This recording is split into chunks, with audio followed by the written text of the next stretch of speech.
ನಾನಿವತ್ತು ನನ್ನ ಮಗುವಿಗೋಸ್ಕರ ಒಂದು ನ್ಯಾಯ ಕೇಳಲಿಕ್ಕೆ ಊರು ಸುತ್ತುತ್ತಾ ಇವತ್ತು ಇಲ್ಲಿ ಕೊಕ್ಕರ್ನೆ ಗ್ರಾಮಕ್ಕೆ ಬಂದಿದ್ದೇನೆ. ಎಲ್ಲರೂ ನನಗೆ ನ್ಯಾಯ ಕೊಡಿಸ್ಬೇಕು. ನಾನು ನಂಬಿರುವಂಥ ಎಲ್ಲ ಜನಗಳ ಹತ್ರ ನಾನು ನ್ಯಾಯ ಕೇಳ್ತಾ ಇದ್ದೇನೆ.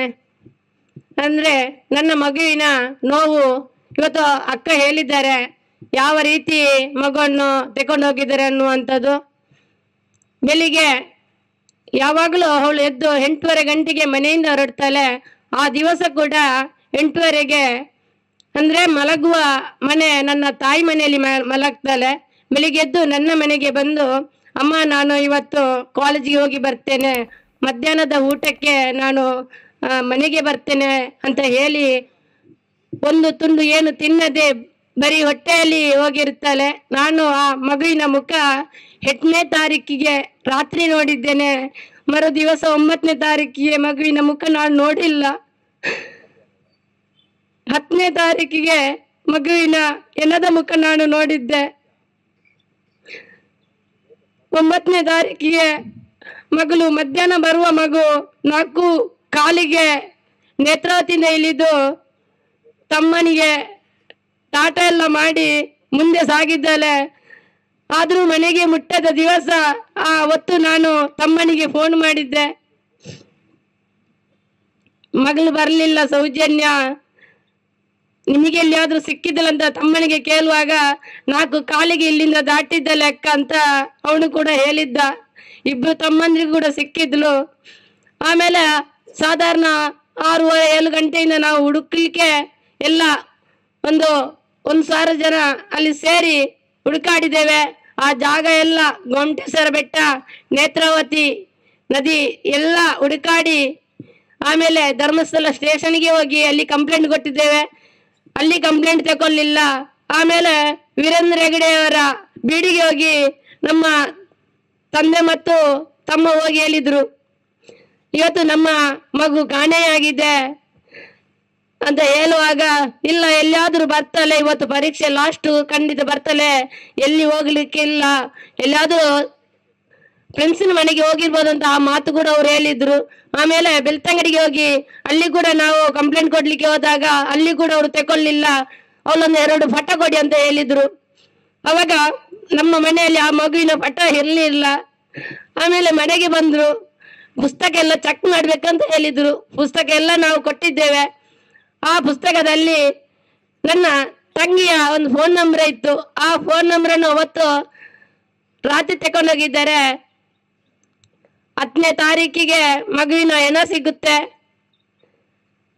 ಅವಾಗ ನನಗೆ ಮಗು ಈ ರೀತಿ ಒಂದು ಅತ್ಯಾಚಾರ ಮಾಡಿ ಬಿಸಾಡ್ತಾರೆ ಅನ್ನುವಂಥ ನನ್ನ ಮನಸ್ಸಿನಲ್ಲಿ ಇರಲಿಲ್ಲ. ಮಗು ಎಲ್ಲಿಯಾದ್ರೂ ಇವರು ಕರ್ಕೊಂಡೋಗಿ ಎಲ್ಲಾದ್ರೂ ಮಾರಿಬಿಡ್ತಾರೆ ಅನ್ನುವಂಥದ್ದು ನನ್ನ ಮನಸ್ಸಿನಲ್ಲಿ ಇತ್ತು. ಆದ್ರೆ ನನಗೆ 10ನೇ ತಾರೀಕಿಗೆ ಸಾಧಾರಣ ಮಧ್ಯಾಹ್ನ ಆಗುವಾಗ ಸುದ್ದಿ ಬಂತು, ನಿಮ್ಮ ಮಗಳು ಸಿಕ್ಕಿದ್ದಿಲ್ಲಮ್ಮ ಅಂತ. ಅವಾಗ ನಾನು ಹೇಳಿದ್ದೆ, ಎಲ್ಲಿದ್ದಲ್ಲಿ ನನ್ನ ಮಗಳಂತ.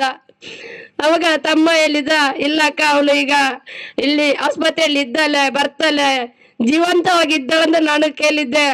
ಜೀವಂತವಾಗಿದ್ದಾಳೆ, ಇವಾಗ ಬರ್ತಾಳೆ ಅಂತ ನನ್ನ ತಮ್ಮ ಕೂಡ ಹೇಳಿದ್ದಾಳೆ. ನನಗೆ ಧೈರ್ಯ ಇರಲಿಲ್ಲ. ಇಂಥ ಅತ್ಯಾಚಾರಿಗಳೊಂದು ಹುಲಿ ಕೂಡ ತಿಂದು ಕೂಡ ಆ ರೀತಿ ಒಂದು ದೇಹವನ್ನು ಕಚ್ಚಿ ಬಿಸಾಡುದಿಲ್ಲ, ಒಂದು ಭಾಗ ಮಾತ್ರ ತಿನ್ನುತ್ತೆ. ಇದು ಆ ರೀತಿ ಮಾಡ್ಲಿಲ್ಲ ಇವರು ರಾಕ್ಷಸರು.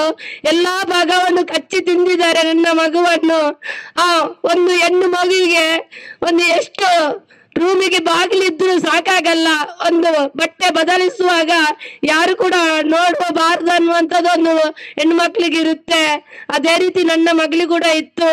ನಾನು ಕೂಡ ಹೋಗ ಕರೆದ್ರು ಕೂಡ ಬಾಗಿಲು ಅವರು ಮುಚ್ಚಿದ್ರು. ಅಮ್ಮ ನೀವು ಕೂಡ ಬರಬೇಡಿ, ನಾನು ಈಗ ಡ್ರೆಸ್ ಚೇಂಜ್ ಮಾಡ್ತಾ ಇದ್ದೇನೆ ಅಂತ ಅನ್ನುವಂತ ಮಗುವನ್ನು ಇವತ್ತು ಬೆತ್ತಲೆಯಾಗಿ ಒಂದು ತುಂಡು ಬಟ್ಟೆ ಇಲ್ಲದೆ ಬಿಸಾಡಿದ್ದಾರೆ. ನನ್ನ ಮಗು ಏನು ಅನ್ಯಾಯ ಮಾಡಿದೆ ಇವರಿಗೆ.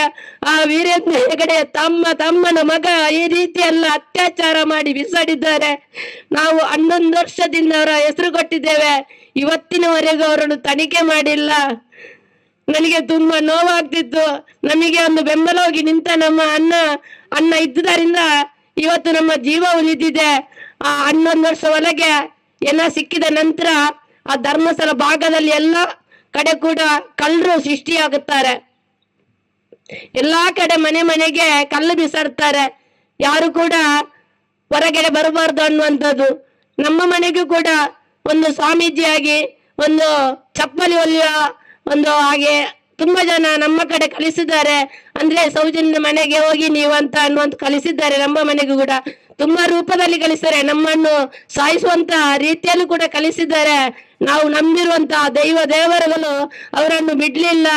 ನನಗೆ ಇವತ್ತು ನಾನು ಜಾಸ್ತಿ ಮಾತಾಡುದಿಲ್ಲ.